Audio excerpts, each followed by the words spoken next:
पावसाळ्याचे दिवस होते. आकाशात काळे ढग दाटून आले होते. विजा कडाडत होत्या. जंगलातील पानं थरथरत होती आणि झाडं एकमेकांवर आपटत होती. वारा इतका जोरात सुटला होता की लहान मोठी झाडं सुद्धा मुळासकट उपटली जात होती.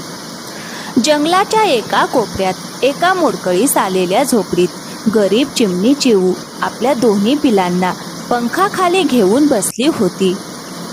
अरे देवा, तूच बघ माझी अवस्था. ना माझ्याकडे खायला एक दाना सुद्धा आहे, ना डोक्यावर नीट छप्पर. ही गळकी झोपडी सुद्धा आता साथ देत नाहीये. दरवर्षी पावसाळा आला की माझं घर उद्ध्वस्त होतं, पण यावेळी तर या वादळाने माझी शेवटची आशाही हिरावून घेतली आहे. तेवढ्यात जोरात वीज कडाडली आणि प्रचंड वाऱ्याच्या झोतासोबत तिची झोपडी पूर्ण उडून गेली. नाही नाही देवा, हे काय झालं? माझी सगळी मेहनत वाया गेली. मी गोळा केलेली प्रत्येक काडी सगळं वाहून गेलं. आता मी कुठे जाऊ? माझ्या लेकरांना कुठे ठेवू? यावेळी त्यांना कसं वाचवू देवा? कोण देणार आम्हाला आसरा? असं म्हणत ती आपल्या पिल्लांना पंखाखाली लपून चिखलात बसली आणि मोठ्याने रडू लागली. कोणी आहे का? कोणी ऐकते का माझी हाक? अरे, कुणीतरी मदत करा. मी एक गरीब चिमणी आहे, पण मी कधीही कुणाचं वाईट केलं नाही. मी तर सगळ्यांच्या पिल्लांना प्रेमाने सांभाळलं. मग आज माझ्यावर ही वेळ का आली? आज मला खरंच गरज असताना कोणीही माझ्या जवळ नाही. इतक्यात तिच्या जवळ कोकिळा माया आली. तिचे पंख पावसाने पूर्ण भिजले होते. ती हळूहळू घाबरतच चिमणी चिऊच्या जवळ आली. चिऊ, तू ठीक आहेस ना? मी दुरून सगळं पाहत होते. तू एकटीच या संकटात झगडत होतीस. मला खूप वाईट वाटलं. माया बहीण, आज सगळ्यांचे खरे चेहरे दिसले. जेव्हा माझ्याकडे सगळं होतं तेव्हा सगळे येत होते आशीर्वाद घ्यायला, दाणे मागायला. पण आज जेव्हा माझ्याकडे काहीच उरलं नाही तेव्हा सगळे दूर झाले. कोणीही जवळ सुद्धा फिरकला नाही. तू आलीस त्यासाठी धन्यवाद. पण खरं सांगायचं तर आता मला कुणावरच विश्वास राहिलेला नाही.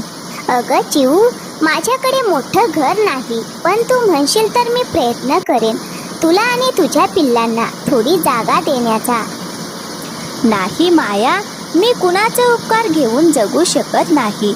जेव्हा माझं स्वतःचं घर होतं तेव्हाच खरं समाधान होतं. मी पुन्हा उभं करेन माझं घर. मातीने किंवा पानांनी काहीतरी करून बांधेनच. पण आज मन खूप तुटलं आहे ग. इतक्यात आकाशातून एक तेजस्वी प्रकाश खाली उतरला. त्या प्रकाशातून एक जादुई पोपट खाली आला. त्याचे पंख हिरवे सोनेरी चमकत होते आणि त्याच्या डोळ्यात एक विलक्षण गूढता होती. तू जे बोलते आहेस ते खरं आहे चिऊ. जेव्हा मन खरंच तुटतं तेव्हाच वरचा कोणीतरी मदतीसाठी कोणाला तरी पाठवतो. अहो, तुम्ही कोण आणि माझी हाक तुम्हाला कशी ऐकू आली? तुम्ही एखादे देवदूत आहात का? अगं हो, मी एक जादुई पोपट आहे. अनेक वर्ष ध्यानात बसलो होतो, पण जेव्हा एखाद्याच्या अंतःकरणातून खरी हाक उमटते तेव्हा ती थेट माझ्या आत्म्यापर्यंत पोहोचते.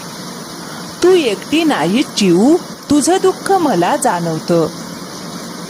मिठू, मी कधीही कुणाचं वाईट केलं नाही.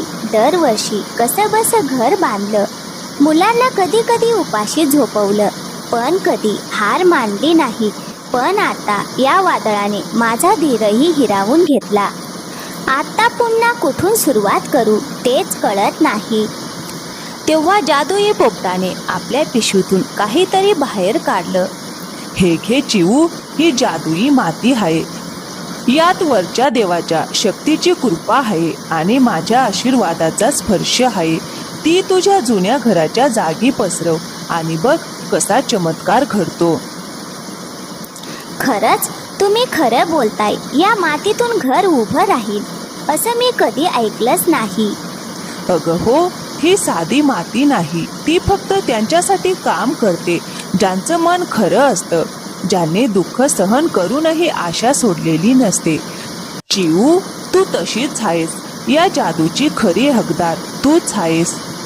मिठू, जर या मातीतून माझं घर उभं राहिलं तर मी वचन देते त्या घराच्या प्रत्येक कोपऱ्यात गरजूंना जागा असेल. मी कोणालाही रिकाम्या हाताने परत पाठवणार नाही, जसं आज मला परत पाठवलं गेलं. चल चिऊ, आता या जादूला सत्यात उतरव. चिऊ चिमणीने ती जादुई माती आपल्या जुन्या घराच्या जागी अलगद पसरवली आणि पाहता पाहता तिथे एक सुंदर भक्कम मातीचं घर उभं राहिलं. त्या घराभोवती फुलांची सुंदर सजावट होती. आतून मंद उबदार प्रकाश झिरपत होता. मातीच्या भिंती इतक्या मजबूत होत्या जणू दगडाच्या, पण स्पर्शाला अगदी रेशमासारख्या मऊ. अरे, हे स्वप्न आहे का? नाही नाही, ही तर खरी गोष्ट आहे. माझं घर, माझं स्वतःचं घर. देवा, तू माझी हाक ऐकलीस. हे घर तर माझ्या प्रत्येक स्वप्नांपेक्षाही सुंदर आहे. चिऊ, तू हार मानली नाहीस म्हणून देवाने तुला हे फळ दिलं. हो माया बहीण, जेव्हा सगळी दुनिया साथ सोडते तेव्हा देव स्वतःच मदतीला येतो, कधी कधी जादुई पोपटाच्या रूपात. अगं चिऊ, तुझे अश्रू आता फळाला आलेत. आता तू आणि तुझे पिल्ले कायम सुरक्षित राहाल. मग काही दिवसांनी काळू कावळा तिथे आला. ते भव्य घर पाहून तो थक्क झाला. अरे, हे काय मातीचं घर आणि इतकं सुंदर. चिऊने हे सगळं कसं केलं? तो पुढे आला आणि दरवाजा ठोठावला. अगं चिऊ, मी काळू आहे, आत येऊ का? अरे काळू, आता कसं काय आलास? जेव्हा माझं घर उडून गेलं होतं तेव्हा तू हसत होतास ना, मग आता का आलास? अगं चिऊ, मला माफ कर. मी तुझं दुःख समजू शकलो नाही. पण आज तू जे मिळवलंस ते तुझ्या मेहनतीचं आणि धैर्याचं फळ आहे. मी आत येऊ का? अरे, येऊ देईल, पण आधी वचन दे. आता कुणाच्याही अडचणीची थट्टा करणार नाहीस आणि गरज पडली तर मदत करशील. हो चिऊ, मी वचन देतो. तुझ्याकडून मी मोठा धडा शिकलो आहे. हळूहळू जंगलातील सगळे पक्षी त्या सुंदर घराला भेट देण्यासाठी येऊ लागले. तिथे प्रत्येकासाठी जागा होती, दाणे पाणी होतं आणि सगळ्यात महत्त्वाचं म्हणजे एक प्रेमळ खरं मन होतं. तर मित्रांनो, या कथेतून आपल्याला एकच शिकवण मिळते, जिथे मन खरं असतं तिथे चमत्कार घडतात. तर मित्रांनो, कसा वाटला आजचा व्हिडिओ? आवडला असेल तर व्हिडिओला एक लाईक करा, शेअर करा आणि हो, आमच्या चॅनलवर नवीन असाल तर प्लीज चॅनलला सबस्क्राईब करायला विसरू नका. थँक्यू, धन्यवाद मित्रांनो. पुन्हा भेटूया पुढच्या कथेमध्ये.